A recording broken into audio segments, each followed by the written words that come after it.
ধামাকাদার বিশাল সুখবর সঞ্চয়পত্রের একদিক থেকে বলতেই গেলে এই বিষয়টি। সঞ্চয়পত্রে ক্রয়ের একটা সর্বোচ্চ সীমা কিন্তু আমরা বর্তমানে দেখতে পাই। এই সীমাটা কিন্তু তুলে দেওয়া নিয়ে সরকার পরিকল্পনা শুরু করে দিয়েছে।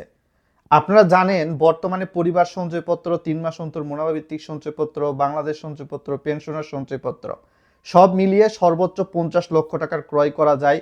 কোনো কোনো ক্ষেত্রে দেখতে পারবেন যে যৌথ নামে 1 কোটি পর্যন্ত ক্রয় করা যায়, সেই বিষয়টা ভিন্ন।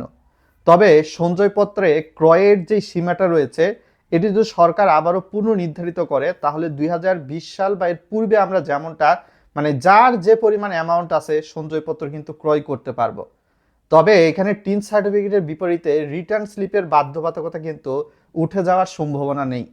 কেননা একটা সময় টিন ছাড়াই, রিটার্ন ছাড়াই সঞ্চয়পত্র ক্রয় করা যেত, কিন্তু সরকার কিন্তু রিসেন্টলি গেল 5-6 বছরের মধ্যে চেঞ্জেস নিয়ে এসেছে।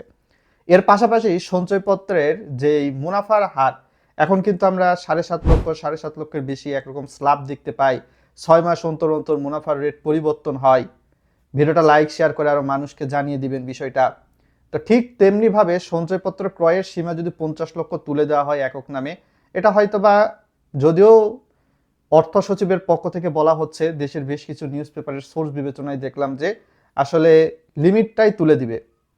লিমিটটা তুলে দিলে 5 কোটি, 10 কোটি, 1 কোটি, যার যে পরিমাণ অর্থ সঞ্চয়পত্র ক্রয় করতে পারবে। তবে এক্ষেত্রে লিমিট তুলে দেওয়া হলেও কিন্তু স্ল্যাব কিন্তু আবার নতুন করে আসার সম্ভাবনা প্রায় 99% রয়েছে।